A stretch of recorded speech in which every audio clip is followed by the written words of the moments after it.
女子醒来却不知今夕是何年月。没错，这就是早期的一批穿越剧《步步惊心》。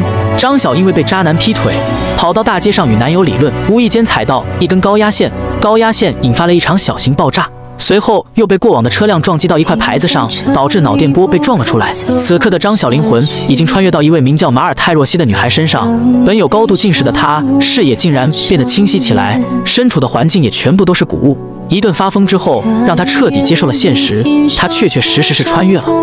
而这个名叫若曦的女孩，则跟她在同一时间发生了事故，才能让张晓准确无误的魂穿在了她身上。她一为她重新诊脉，确诊她只是受了惊吓，过段时间就会好起来。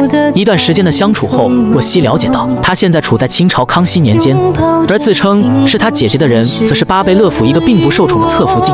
虽对她是极好的，但是她仍然想回到自己的时代。她走到这具身体失足的地方，站在楼梯的最高处时，她的眼神突然变得坚毅起来。为什么觉得朕是一代圣君？天子不怒自威，仅一句话便问得若曦哑口无言。若曦的脑子里闪过无数康熙爷的英雄事迹，但都不适合在这种场合说出来。最后他连自己棺材埋在哪都想好了，怎奈何皇上继续逼问，所有人都为他捏了一把汗。最后他说出：依秦皇汉武，略书文采，唐宗宋祖，稍逊风骚。读完这首诗，皇上又来了一句：这就是你的答案吗？天界威严不可侵犯，一句话便逼得若曦连连下跪。怎料皇上在若曦下跪后笑了起来，原来一切都是皇上的试探。皇上好奇若曦到底担不担得起这拼命13妹的名头，但仅是这个好奇，就差点让在场一半的人丢了脑袋。中秋家宴开始，若曦这关算是过了。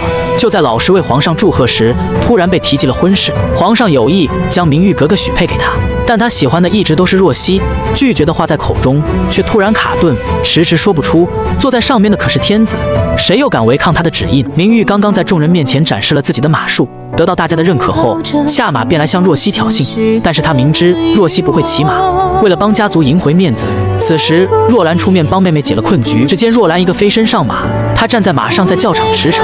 这场表演简直叹为观止。巴贝勒也第一次看到自己的侧福晋还有如此面孔，这样的若兰他从未见过。所有的皇子都为这场表演喝彩。明玉之前的表演显然已经落了下风，下马后的若兰立马变成了原来的样子，仿佛所有的枷锁一瞬间又全部回到了她的身上。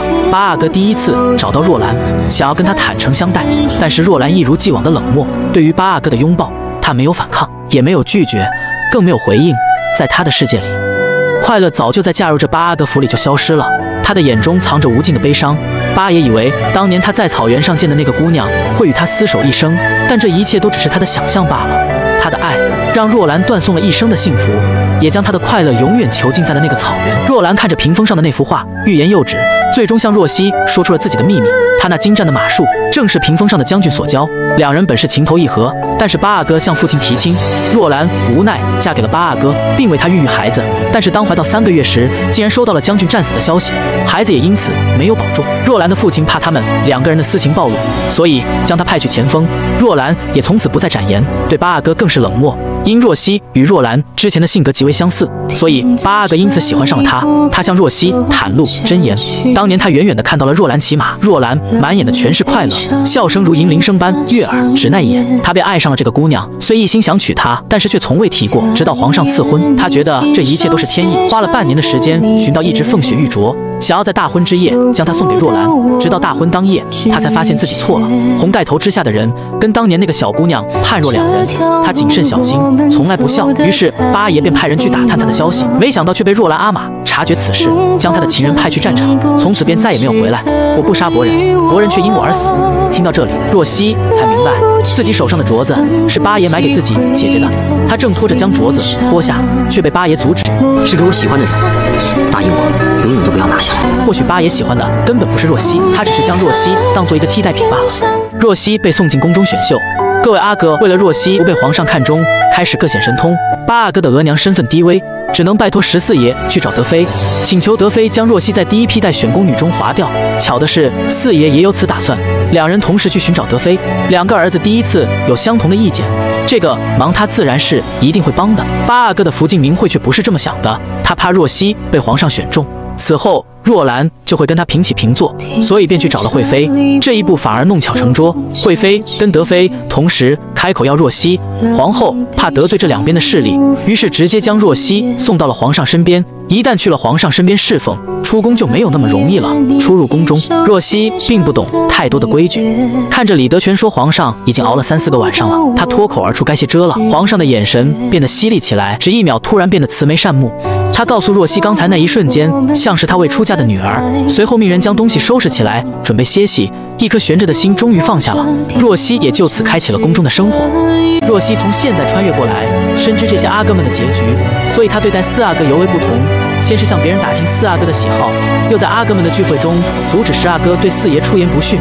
这些众位皇子都看在眼里，一个女人对一个男人尤为在意，这不得不引人怀疑。四阿哥也因此误会皇上出塞行为，自然也命若曦随驾同行。若曦根据阿哥们的不同喜好，烧制了10几种不同样式的杯子，这些杯子做工精巧细致，深得皇上的赞赏，于是准许若曦为自己求个恩典。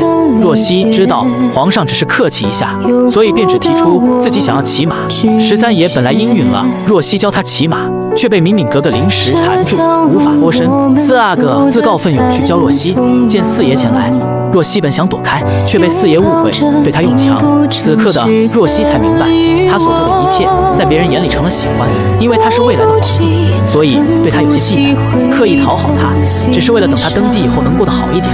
没想到最后却弄巧成拙。康熙有20多个儿子，其中就有9个想争得皇位，其中8阿哥与老9、老10、14为一党，4阿哥与13爷为一党。康熙出塞行为，这次带走了老8与太子，命令4阿哥代理朝政，4阿哥表面代理朝政，实则暗中一点点铲除8阿哥在朝中的心腹。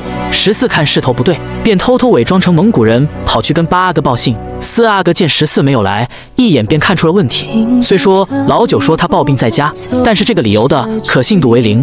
当时的4阿哥还是很顾念兄弟情谊，没有将这件事说破。要知道，违抗皇上的旨意可是重罪。这边太子也一直忌惮8爷在朝中的势力，便偷偷监视他，果然让他查出了端倪。若曦为8阿哥报信，告诉他14爷有要事相告。他们深夜在树林里相约，14爷将朝中的事情一五一十告诉他。太子急于立功，直接带人闯到树林里，一通乱箭射杀，最终还是让他们逃走了。若曦为了掩护8爷，向敏敏格格撒了一个谎。他告诉敏敏格格14爷是他的心上人，要求敏敏帮他逃过这一劫。而敏敏从未见过14，便相信了他的话，将14带到了自己的营帐中。14爷违抗皇命，偷偷跑来围场见8阿哥，被2阿哥撞见，射伤了8阿哥。太子暗中伤人，不敢断定射伤的是哪一位。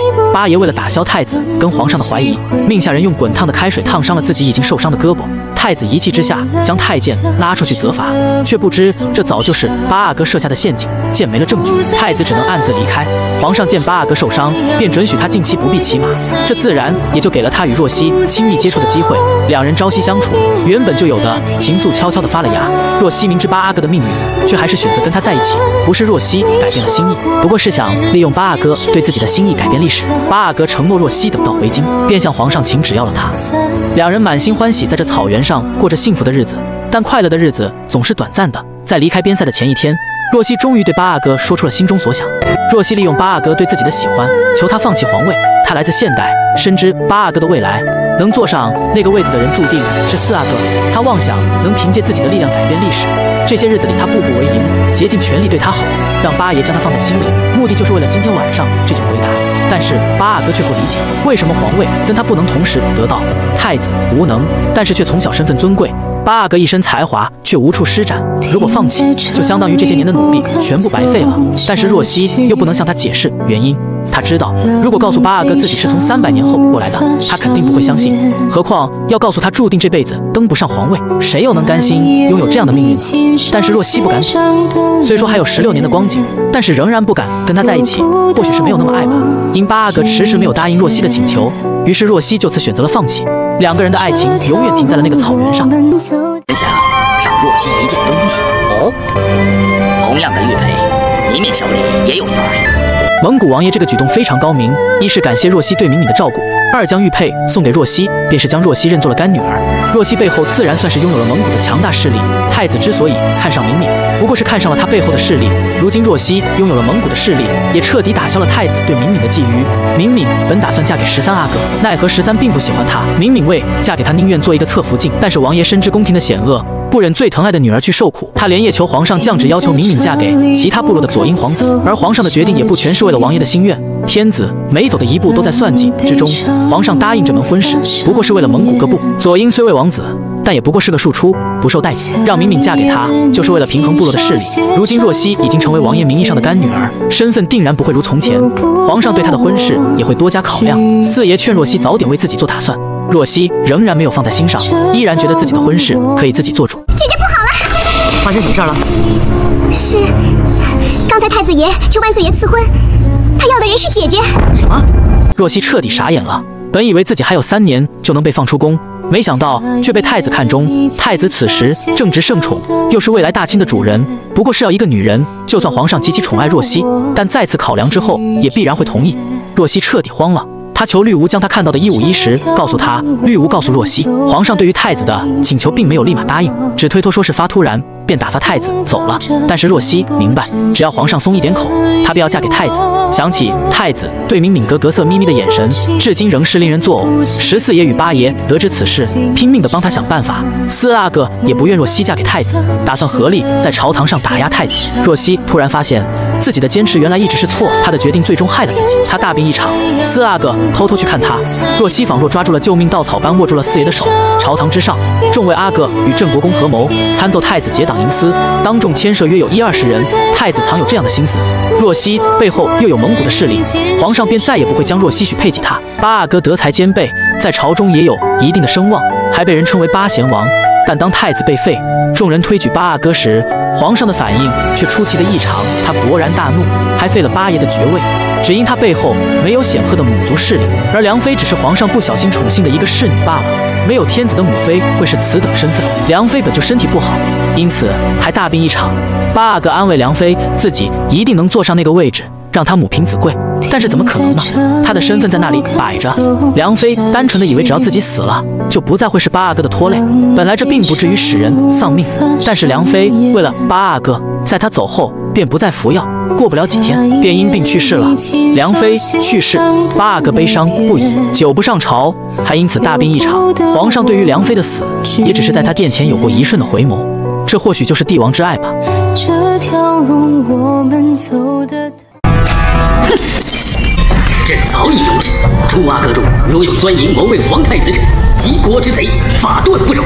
天子性情阴晴不定，生怕他的皇子们结党营私。4阿哥被8爷陷害，污蔑他陷害太子，结党营私，知道解释无益，13爷便站出来替4爷挡了这个罪名。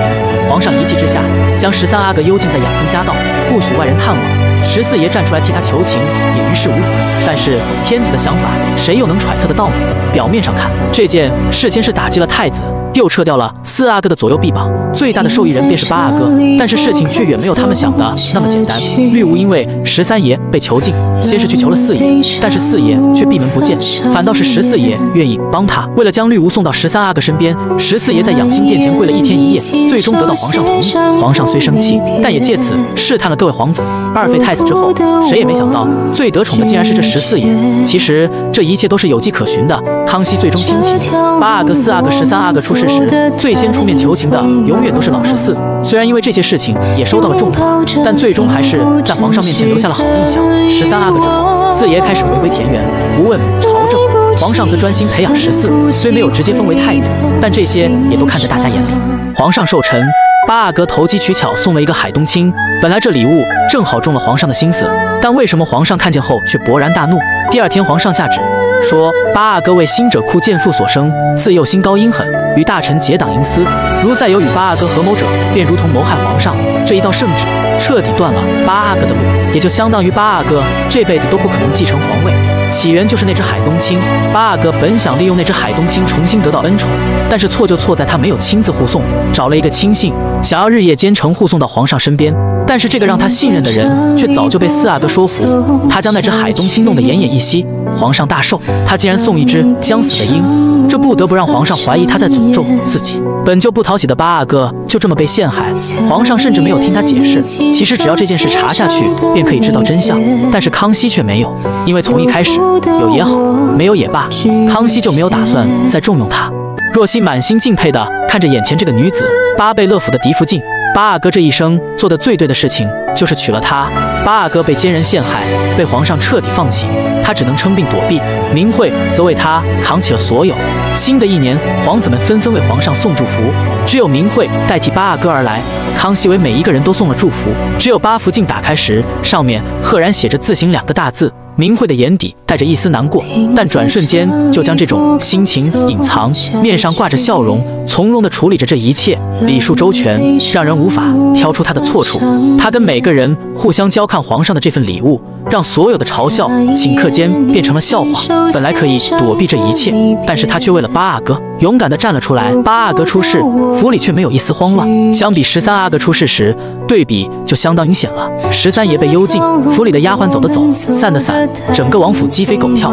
但是即使皇上撤了八阿哥的俸禄，他们的王府仍然被治理得井井有条。这一切全都归功于眼前这个女子。皇上为若曦指婚，对于普通人来说，这是一门天大的好婚事。14阿哥正值盛宠，皇上也有意将皇位传给他。况且14爷为人善良，跟若曦关系也不错。如果未来他继位，若曦就是妃子。但是此时的若曦已经喜欢上了4爷，穿越而来的他也早已知道4爷就是未来的天子，所以他冒着杀头的危险拒绝了这门婚事。虽然皇上非常宠爱他，但是天子无情，若曦再怎么说也不过只是一个侍女罢了。他竟然敢抗旨不遵，拒绝跟皇子的婚事，他的拒绝彻底激怒了康熙。康熙命人责打他20大板，还将他送入浣衣局。李公公顾念旧情，让他养好伤再过去，又去求4阿哥，想要4阿哥帮若曦，没想到却被4爷一口拒绝了。雍正为了自己的大业，宁愿让自己心爱的女人受苦，被贬到浣衣局的若曦就没那么好受了。虽然各位阿哥多次为他打点，但还是免不了受些罪。出身娇贵的他，无论秋冬都要为贵人们洗衣，那双白嫩嫩的手早就变得伤痕累累。康大哥在场，而皇上恰恰把皇位传给了他。雍正继位后也没有拿出遗诏公之于众，这种种迹象都在表示他有篡位的嫌疑。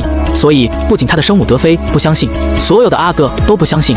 八阿哥带着老九老十去大殿上质问雍正，但是他早就将这一步算准了。就在他们逼问雍正拿出先帝遗诏时，年羹尧带领大军赶到。八阿哥是这里面最聪明的，当然知道这里面的厉害。他的得力助手已经赶到了，继位的消息也已经传到了全国，一切都无济于事了。4阿哥在继位前就已经安排好了一切。康熙生前召见过德妃，他明确地表示了对14阿哥的喜欢，所以德妃是不会相信皇上让4阿哥继位的。但雍正却在他面前面不改色地说自己名正言顺。虽然哪个儿子继位他都会是皇太后，但他身为先帝的妃子，就要继承先帝遗愿。他将雍正送给他的手镯狠狠地摔在地上。李德全为皇上心腹，但也是宫中的老人，这种朝代更迭的戏码，他更是经历过的。德妃找到他，无非就是想让他证明康熙并没有让雍正继位。李德全做事沉稳，心思通透，更是照顾过若曦。如果没有德妃今日这一步，他可能还能多活几年。在德妃的逼问下，李德全跪在地上，想要说出实情。此时雍正赶来，正好看见了这一幕。德妃本想威胁雍正留下李德全，却反被他威胁。雍正以14阿哥作为筹码，德妃再也无能为力了。李德全被雍正带走，结果可想而知。雍正最狠的一面就是让王喜这个李德全一手带起来的徒弟亲自喂下毒酒。虽为太监，但经历这种事情却不卑不亢。李德全满眼失望地看向王喜，随后将自己的帽子摘下，拿起毒酒一饮而尽。而14爷更是可怜，雍正为了彻底稳固自己的地位，在康熙离世后并没有通知他京城已经易主，但14爷却还在远方喝着酒，恭祝他的皇阿玛身体康健。最可怜也不过如此了吧。13爷本想将最好的都给绿芜，用来报答他10年的陪伴，但却因此失去了他。绿芜本是烟花出身的女子，虽然与13爷已经有了承欢，却始终无名无分。4阿哥继位之后，13爷便也恢复了身份，在一众阿哥中最是受宠。但是他却不知道绿芜在府内的处境。13阿哥的侧福晋明里暗里暗示绿芜，如果承欢有这样出身的母亲，便会被人议论一辈子；如果真的只是青楼女子，绿芜不至于留下书信自己寻死。其实他还有另一个身份，当年圣祖爷登基初，庄氏修订明史时，沿用了明朝的旧称与名号，导致所有参与庄氏明史劫掠的人乃至姻亲全部被捕入狱。而绿芜则是明史案的后人，他的身份一旦被发现，牵连的就不仅仅只是承欢，再加上侧福晋的明朝案犯，直接造成了他的离世。为了不让13爷每日沉浸在悲伤中，绿芜的书信中只是告诉13爷自己重返家乡了。而若曦为了安慰13爷，也没有将实情相告。绿芜漂泊一生，与自己相爱之人也仅仅相守了10年，本到了享福的日子，却落得如此下场。亲眼看到玉坛被活活蒸死，若曦才彻底的明白帝王的无情。自从4爷继位后，先后打压了各位皇子。也就在前不久，他刚刚得知李公公早就被皇上赐死了。若曦无助地走在桥上，本以为姐姐去世后，他还有皇上的爱，只是现在这爱到底是不是真的，他已经不清楚了。玉坛是他在宫中最好的姐妹，他不明白到底为什么皇上要对他用这么残酷的刑罚。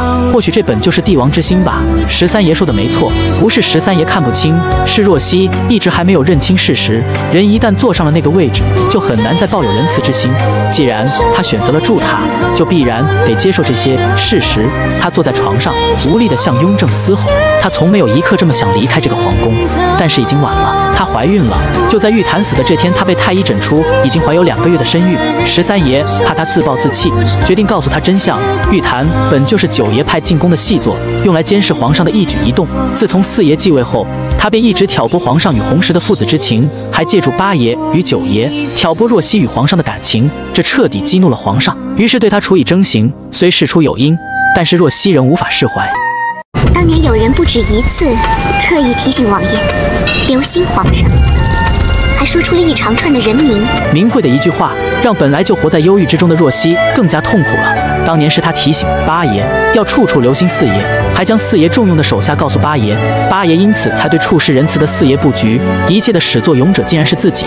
如果不是自己告诉8爷要防备4爷的人，就不会有8爷做局陷害4爷的事。13爷也不会为了替4爷顶罪，被送进养蜂家道10年，绿芜就不会死。